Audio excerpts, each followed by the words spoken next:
এয়ারপোর্টে আগুন, বিভিন্ন জায়গায় আগুন, কেন এটা হচ্ছে? এই নাশকতার মূল হুতা শেখ হাসিনা। সেই নির্বাচন কেউ রুখতে পারবে না। জনগণ যারা রুখতে চাবে নির্বাচন, জনগণই তাদেরকে রুখবে। এই নির্বাচনে আজকে জাতীয় ভাবে যারা সেদিন আন্দোলনে অংশগ্রহণ করেছিলেন তাদের মধ্যে যদি অনৈক্য হয় তাহলে ফ্যাসিস্টরা সুযোগ পেয়ে যাবে। সেই সুযোগটাই তারা নিচ্ছে। কেউ কেউ পিয়ার পদ্ধতির নামে নির্বাচন ভণ্ডুল করার চেষ্টা করছে, কেউ কেউ নির্বাচন বানচাল করার চেষ্টা করছে, কেউ কেউ বিভিন্ন ভাবে ষড়যন্ত্র করছে।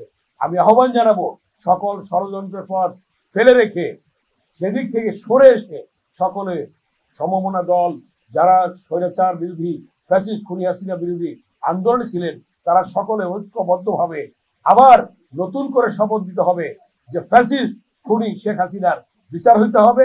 সন্ত্রাসী রাজনৈতিক দল আওয়ামী লীগ যেটা নিষিদ্ধ ঘোষণা করা হয়েছে সেটা নিষিদ্ধ থাকবে এবং বাংলাদেশ এগিয়ে যাবে স্বাধীন সার্বভৌম হবে। এবং আজকে বাংলাদেশের স্বাধীনতা সার্বভৌমত্ব কিন্তু হুমকির সম্মুখীন। কিভাবে? একটি প্রতিবেশী দেশের বসবাস করে আজকে ষড়যন্ত্র করছে, চক্রান্ত করছে শেখ হাসিনা, ফ্যাসিস্ট খুনি শেখ হাসিনা। সেখান থেকে তাদের প্রেতাত্মাদেরকে দিয়ে পতিত স্বৈরাচার দূষররা আজকে বিভিন্ন নাশকতার পথ বেছে নিয়েছে। এয়ারপোর্টে আগুন, বিভিন্ন জায়গায় আগুন, কেন এটা হচ্ছে?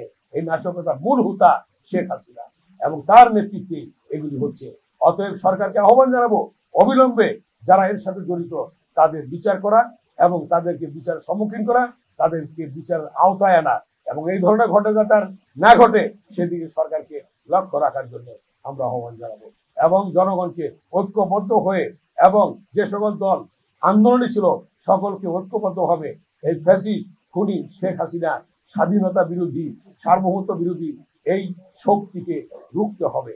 বাংলাদেশে নির্বাচনের কথা বলেছেন মাননীয় প্রধান উপদেষ্টা, বলেছেন আগামী ফেব্রুয়ারি প্রথমার্ধে নির্বাচন হবে। ইনশাল্লাহ বাংলাদেশে 26 সালে ফেব্রুয়ারি প্রথমার্ধে নির্বাচন হবে। সেই নির্বাচন কেউ রুখতে পারবে না। জনগণ যারা রুখতে চাবে নির্বাচন, জনগণই তাদেরকে রুখবে।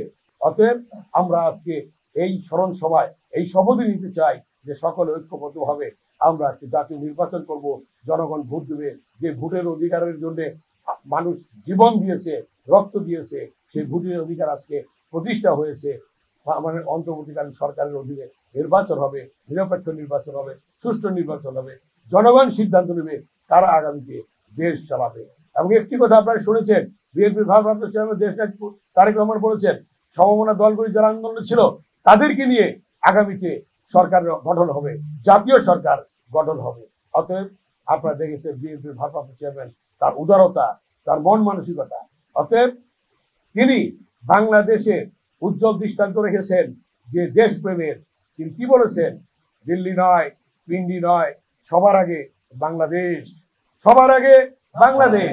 এটা তিনি বাংলাদেশকে ভালোবাসেন এবং তার বাংলাদেশের প্রতি যে দেশপ্রেম, সেই দেশপ্রেমের উজ্জ্বল দৃষ্টান্ত রেখেই যাচ্ছেন, রাখবেন এবং মৃত্যু আগ পর্যন্ত তিনি রাখবেন। তার বক্তব্যে, তার কথায় সেটা ফুটে উঠেছে।